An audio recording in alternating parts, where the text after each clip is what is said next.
We are very excited about today's show, but before we begin, we have Jesse Ledoux with our product feature of the week. Jesse, tell us what you got. Stephen, I am so excited to talk about this, and I want to talk about our brand new Pageant Planet site. Can you tell us about the launch and what our viewers and listeners can expect? Yeah, so we're dropping just like the Facebook movie, drop the. Oh gosh, about a year or no, more than a year or so ago, I finally was able to buy the domain name pageantplanet.com. So drop the, but we just wasn't able to integrate it into the website or to our branding. So the new website quietly launched on Friday. It was just slowly released because we knew that there would be some bugs. It's just such a big and complicated site that we would miss. But with the new site comes new branding and a whole lot of fun features. So, what are some of those fun features that we can expect? There's pretty much three categories of things on the website. So you have the businesses, and these are people like pageant coaches, retailers, designers, photographers, and all that. Then you have the actual pageants themselves, Miss America, Miss Universe, National American Miss, and then you have the contestant profiles. So broad strokes, this is a site that's absolutely designed to help contestants win their pageant. But with this, what we've done is we've expanded our vision as a brand, that we want to connect and expand the industry of pageantry. And the best way to do that is to have this integrated system.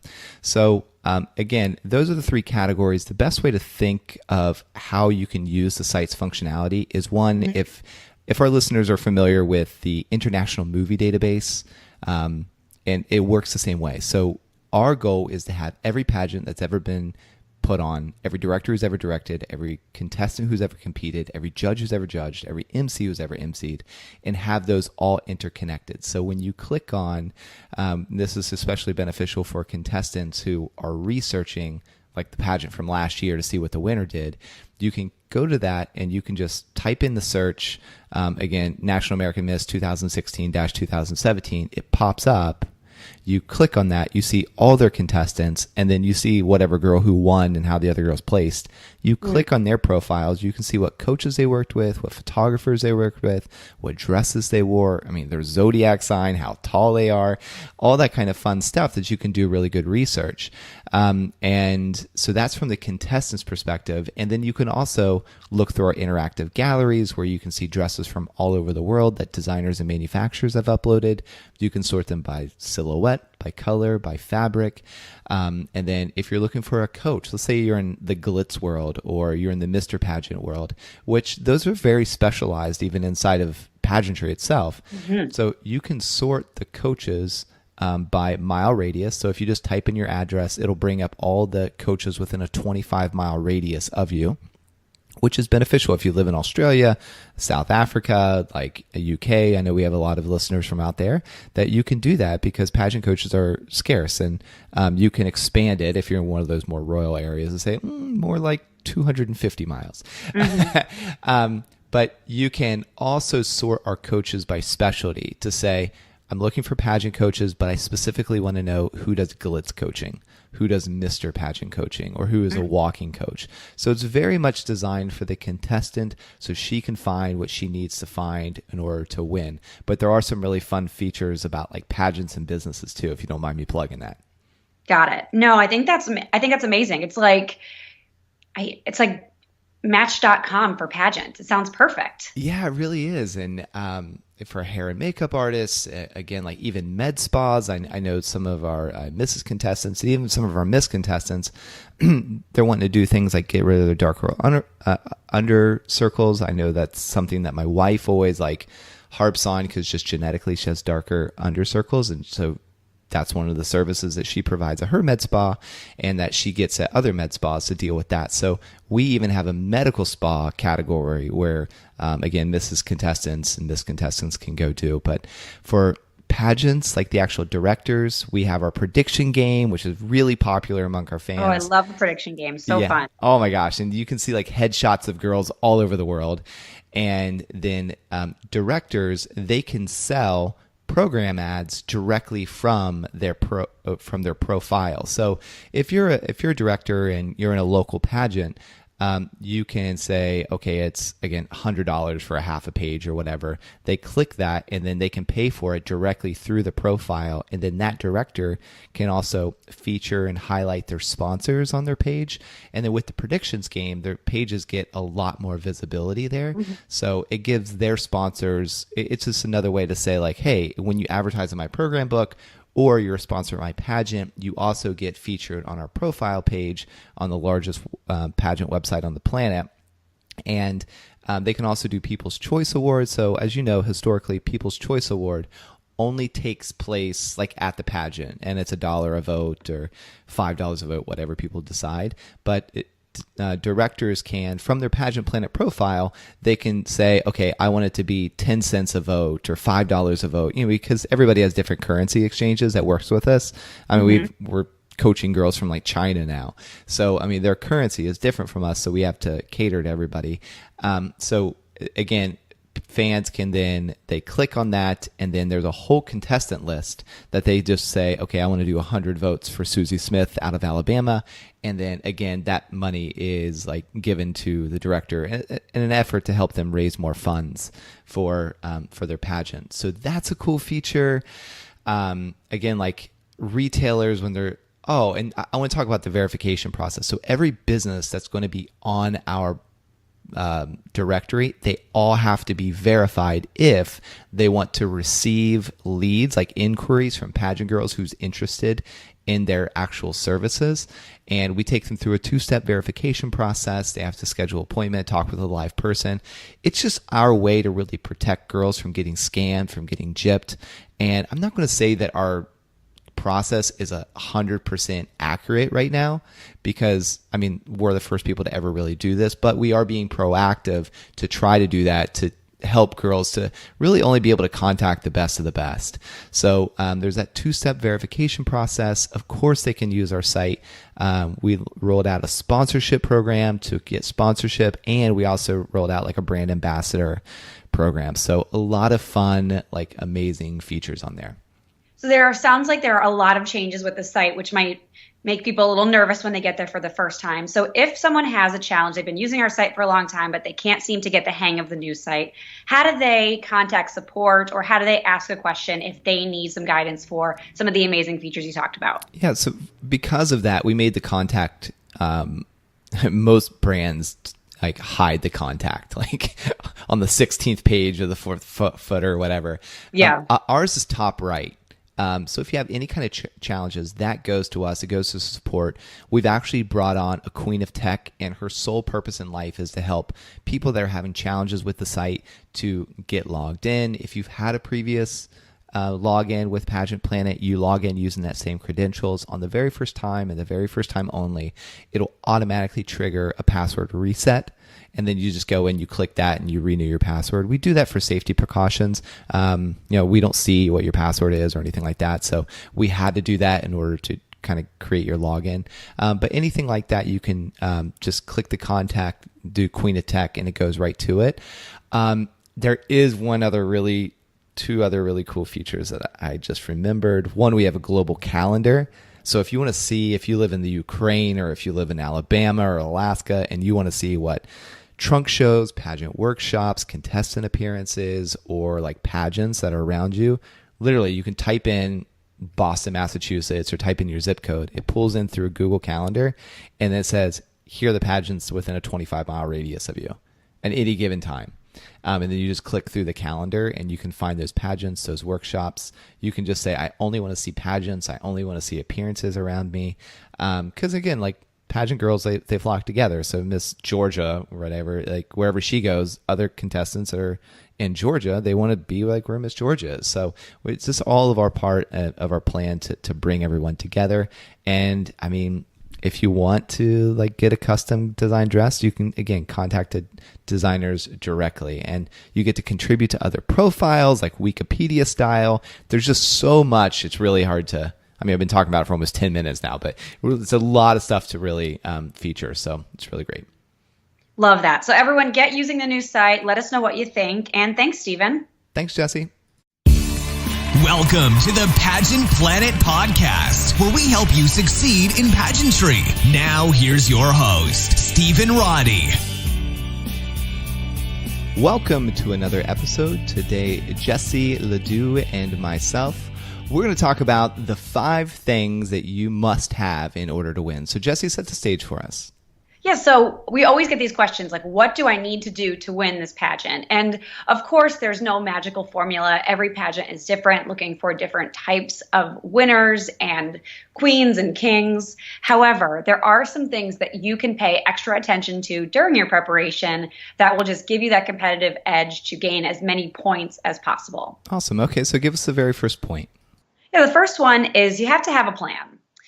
The goal is not to just plan for the pageant. I mean, the other day I was having a chat with someone and I said, okay, what are you doing to be the next Miss Blank?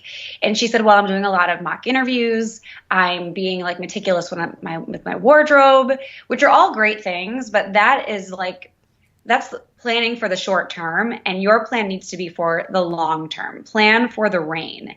And rarely, like I would say, maybe I don't really know what Olivia Culpo's interview was like in the interview room, but rarely does a contestant just win for the sake of winning because they're cute and have a good personality. Often there's something like so much more behind them. And like pretty people, you watch The Bachelor or The Bachelorette, pretty women, pretty people are a dime a dozen. So how are you different and how are you prepared for action? Yeah, I like that. And I like that you got to prepare for your reign. Mm-hmm. I heard it's prepare for rain. So I'm like, oh, wow, that's both like, weather and, actually winning the crown. That's very true. Yes. Always have a clear umbrella, as we've discussed on this podcast. Indeed.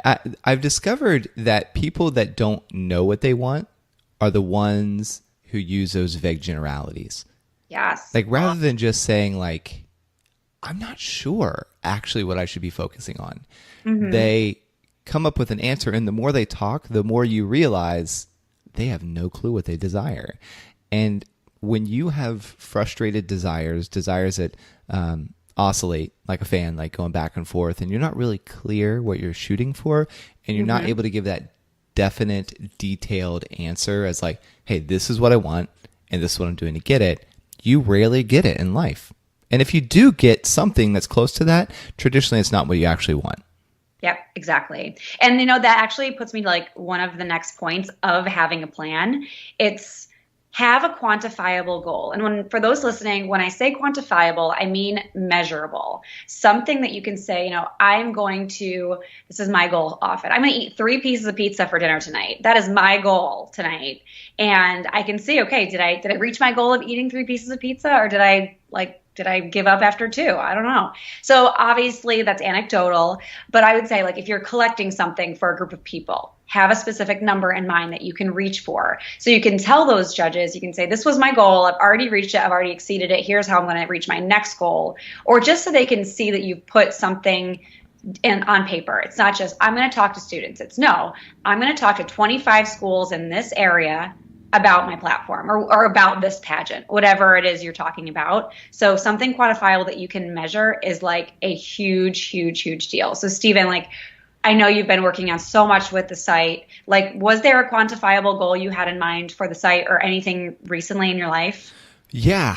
Renata and I, we do goals on an annual basis and then on a monthly basis. And the website was actually a goal of mine, of Renata and I's, when we set our annual goals in January around New Year's. And then our monthly goals are every month. And our monthly goals are primarily financial. And we also have we create this context of our relationship of living in a perfect partnership. So we have a financial goal that's attached to that, but it's Stephen and Renata make X by, or we make at least X dollars by April 30th, 2018. So we always put that context. So it's very specific. Yeah. And when we were doing our annual goals, this website, which massive amount of money, and it was like, okay, how am I going to come up with this amount of money? Right. But I didn't focus on that because that's more the how. It was what did I want? So, and what did the brand need? So when we were creating it, the goal was to have finished the website by, it was December 31st, 2017. Well, we missed it, right? Because we just finished it. However, the original deadline of the website was October. So we started in April of 2017, but it's custom build and delays. So you're not able necessarily to control the delays, but the important thing was we set the goal with a definitive date, and we found a way to make the money happen. We don't really believe in debt, so we just believe in like, okay, just pay for it, right? So we found a way to make all of that happen, and here we are. So yeah, those are two good examples for us.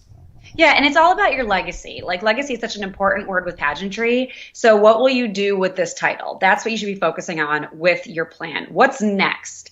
And like we've already kind of alluded to, like, vague general phrases are like the worst, and they completely bore judges. So like, for example, if I say the phrase, I have a pageant website, Stephen, like, can you give me some good specifics? So if you were to flip that and give me some good details and specifics, like, let's see the difference. Yeah. So, your question was, I'm sorry, I got something stuck in my throat and I was coughing and then I'm sorry. No, I couldn't hear. I want you to, so my general phrase is I have a pageant website. Yeah. So there's nothing to it, no next steps. Can you give me like a quick 15-second alternative to that?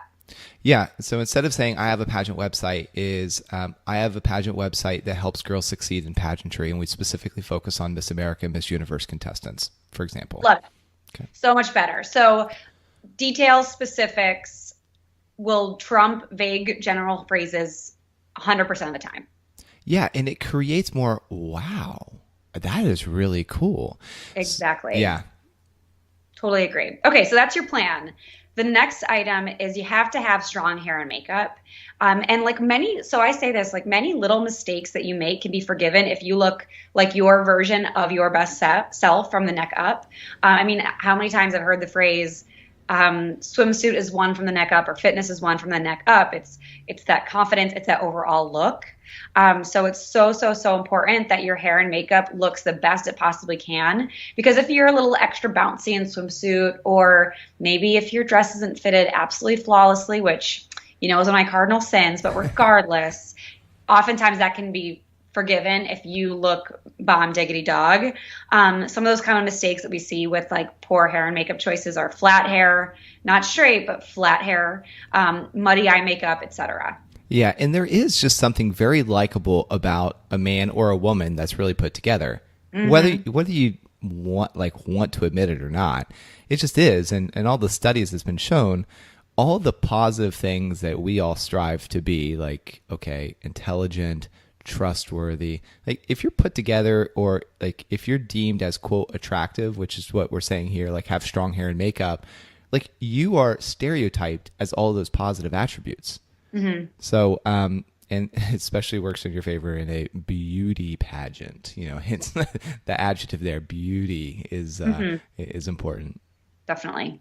And some things to consider, like, I know it might not be feasible if you're one of those contestants out there that are competing in as many pageants as possible to get that experience, it may not always be possible to pay someone professionally to do hair and makeup. So I would say invest in a hair and makeup artist that will give you lessons so that you can replicate this look over and over and over again. That way you don't have to continuously be making this investment. Of course, it's lovely to get your hair and makeup done for every pageant, but if you're not able to, I would prioritize to lessons over just booking someone the week of your pageant. So that's my soapbox. And I will give a live example too. Like, if anyone watched Miss USA, which I'm pretty sure all of you did out there, Miss North Carolina USA, who was the first runner-up, she by far had the simplest gown. She had that, like, it was an electric red orange, very, very simple, but her hair and makeup was insanely perfect.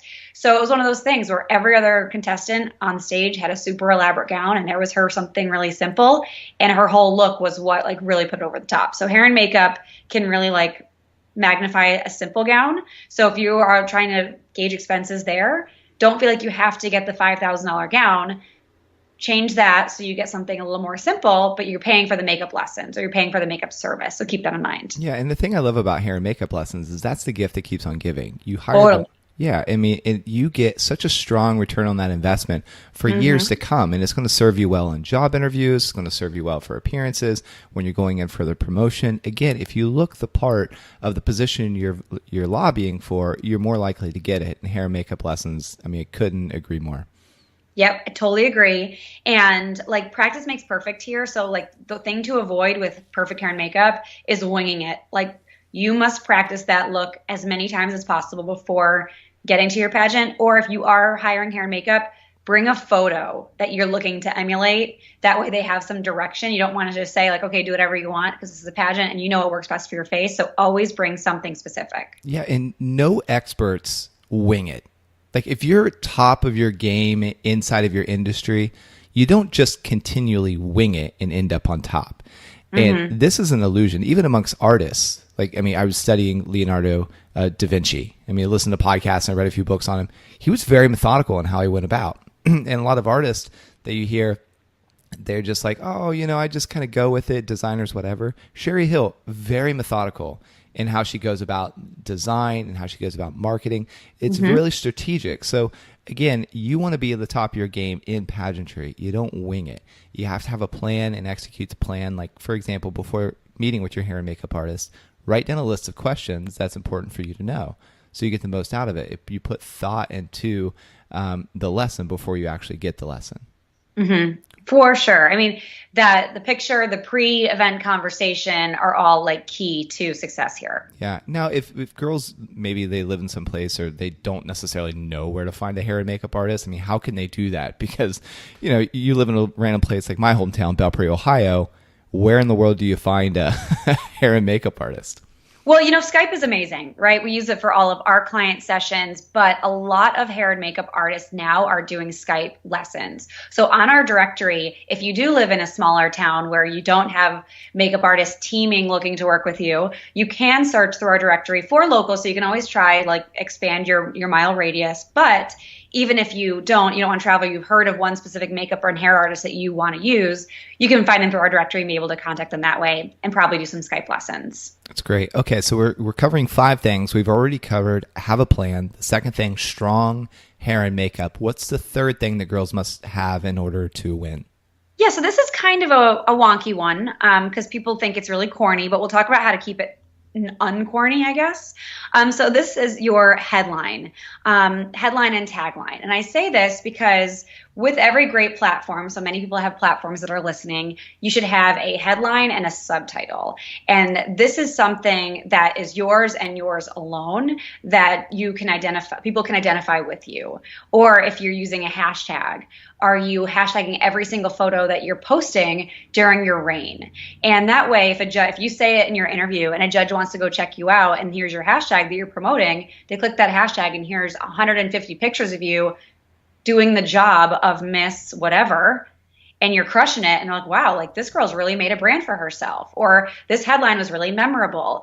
One of those two things can go a long way in your overall branding. Yeah, and when they stumble on your profile on Pageant Planet and they see all the news articles that you've been featured in and all the different great things that you've done, so that's possible too. When we talk about tagline, headline, in the words of Jay-Z, I'm not a businessman, I'm a businessman, right? Yes. And he said, so with you, tagline, headline, in business, we just call this context.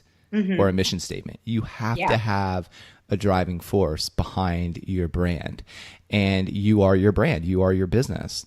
And so for Pageant Planet, we are always like working and tweaking on our context. As soon as we're getting out of whack, we're like, our context is off. This is not matching with where we are as a brand. And so collectively as a team, we start to brainstorm, like, what do we need to change our context? So with you as an individual, by learning how to do this with yourself, it's going to help you better to reach your goals faster, and it's going to help you, again, in your own job and your own profession that you create, because having a strong context is the compass, because the world is very distracting. And so really being able to focus through the fog is a very important skill to have as a leader. But what are some things that you feel like girls should avoid, Jessie? Yeah, so some things that they should avoid is I would suggest I would suggest strongly not using your name in your title or your headline or your hashtag. And the reason for that is, yes, you are invested in this, but your goal really should be to help it grow. And if it's always yours, someone else might never feel like it's theirs, and they might not put the energy and effort into it. So something more general, overarching of an overall theme is definitely going to help. And anything cliche. I mean, I've heard, I don't want to call any out, Stephen, because I don't want anyone to feel like I'm attacking their headline. But there are some that I've heard a million times. So think creatively. So as I mentioned, like corny, but not like catchy, but not corny. So like ask some people not in the pageant industry if that's corny or not. Maybe they'll help you. And they shouldn't need further explanation. Like it shouldn't be something super vague. It should be something that like gives direction. So I'll give my example. So my headline, my subtitle was building stronger communities through service. So that wasn't my hashtag. Obviously that's way too long, but that was my headline, building stronger communities through service. I said it a million zillion times all the time. And that was mine. So it wasn't corny, but it still was very clear of what I was doing. Yeah, and your hashtag could be an emoji with the arm pumping with communities. Like hashtag emoji with the bicep curl emoji with communities. Yeah, emojis weren't a thing when I competed, so that's how old I am. I know. I was using present day, not like. Oh, okay. I was like, okay, thanks, Stephen, for that. Yeah, thanks. Anywho, all right, number four. Well, I'd like to just point out one other thing, that your headline and tagline should be based on point number one, which is your plan or your goal. Agree. Right? The two work together. So you're not going to have in essence, a brand mission statement that's not going to help you get to your actual goal. So the two need to work together. And my personal plug is Jessie is an absolute master at this. So if you are confused about that, certainly book some time, get with her, and she'll help you walk through it. Okay, so what's point number 4 that girls must have in order to win? Yeah, so attention to detail. This is a big, big deal. And this is what I think separates winners and runners up. And like when I'm surprised, I think it's a good thing. So I can remember seeing this girl in an adorable outfit, and for fun fashion, it had leopard and blue detailing. And she had customized her shoes to have also leopard and blue detailing. And I think I was like, oh my gosh, what a cute touch. I've like never seen that before. And like I'll say like the example here is tippy tops are great for swimsuit and evening gowns with no slit, but it screams incomplete in other areas now that I've seen that leopard and blue shoe girl that like took it to the next level, and she won fun fashion that year for obvious reasons. I mean, she had it together. Yeah. So some things to consider, like finishing touches, like don't take the easy way out. Don't just do it to do it all the way. And there are affordable ways to do these little details. Like if you wanted to customize your earrings, you can get Sharpies and get fully AB or clear stone earrings and color in certain stones to add dimension that matches your outfit if you can't buy custom Stephanie Summers or Jim Ball earrings. I mean, there are ways around everything in a budget conscious way. And you should be accounting for this in your budget. So it shouldn't just be, okay, I just need to get tippy tops that I'll wear across the board for every phase of competition, and that's it. And I totally get why you'd want to do that, because it is cost effective, and you'll wear them like to death, like in life, but to death in life, that made sense. But like, I got it. It made sense, right? Yeah, it did. I got it. Well, and there's always ways. So YouTube is very good about this. I mean, there's always, YouTubers are really great about finding beauty hacks and how to use magic markers to create, recreate Sistine Chapel. You can find everything on YouTube. So it is really great. Yeah. And like some things to consider here, like or avoid, don't overanalyze. Like I say this with caution, like there comes a time in your prep that you just can't stress anymore, and it is what it is, or your budget just is what it is, or you're tapped out. Like do not push yourself to the point where like you're overstressed about these details, but you should be considering them along the way. Yeah, I completely agree with that. All right. That's good. That was great. So that's 4. So I'm going to recap. 5 things you must need in order to win. First, you need to have a plan. Second, you need to have strong hair and makeup. Third, a tagline or headline. Fourth is attention to detail. You got it. So and the last is my favorite and, in my opinion, the most important, and that's confidence. And at the end of the day, like you need to buy into your victory before anyone else can. And one of the most heartbreaking things that I experience as a coach is having a client that says, I've tried everything. I can't picture myself winning, or I continue to picture her winning. And when we have to talk so much about like visualizing your win day and night, really making sure that you believe that you are worthy of the title. Yeah. And a lot of times when you're picturing somebody else as the winner, again, there's something about that girl that you are either jealous of or that you think that you lack. And I'm going to encourage you that if you see, like first look inside and say, truly, what is it about that girl that I feel like she is going to win? And then, like, whatever it is, just be like just so authentic with yourself. And then realize that the only way you're able to see that attribute in Susie Smith is because you possess that attribute. You're not able to see in other people what you also don't possess. You're just not able to do it. Again, it's the car philosophy. You never saw a blue Honda until you bought one, and now daggone it, you like every drive-in, every stop signs, like there it is again. Where the heck? Where were you last week? Right? So you are so intimately familiar now with your car, you can spot it a mile away, and it's the same is true with other people. So jealousy, though, if gone unchecked, is a bad thing because it really holds you back in life. However, it's also a great navigator to show you what maybe desires or things that you're not operating on in your life that if you just turn inward and say, okay, where does this show up in my life? You see it and say, okay, now how do I expand this? Because obviously there's some desire there to expand it. Sure. And so you just walked us through like an amazing, like introspective way to look at this, Stephen.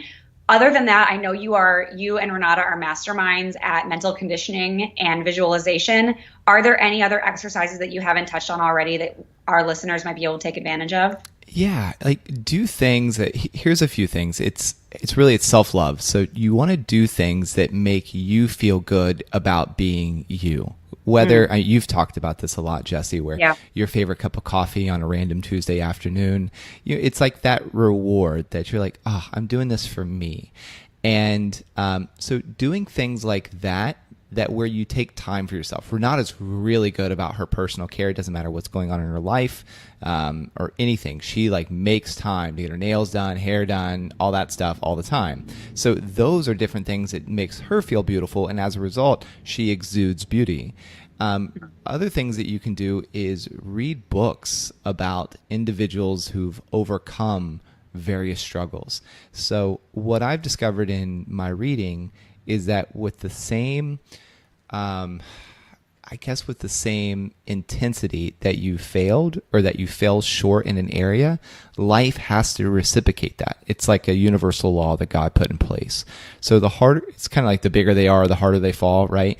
But it's also the harder you fall, the bigger you grow.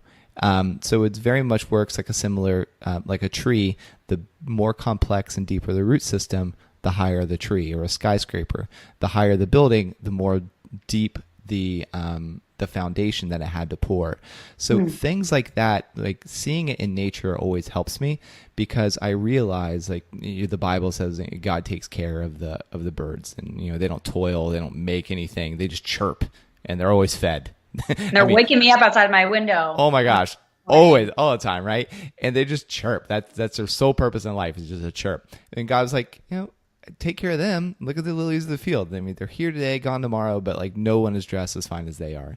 And things like that, when I was really struggling, it helped to like increase my faith because I saw examples of God's abundance all around me, even though at that particular time I didn't feel abundant.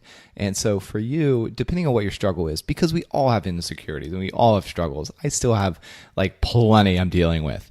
But wherever that insecurity lies, or if you feel like insecure about your beauty, how you look for it in nature, or like look for it if you're Christian, you have a belief in a higher power, like Jesse and I do, then look for it in like God's examples, because like God's no respecter of person, right? He like just abundantly gives us gifts to everybody, whether they believe or not. It's just like, hey, here you go.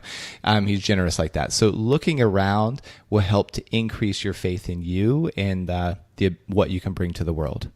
Yes. And on the flip side of that, I will say, like, there is such thing as overconfidence, and there is such a thing as researching other contestants too much. So if you find that you're you're prone to either of those things, you have to just evaluate where you stand.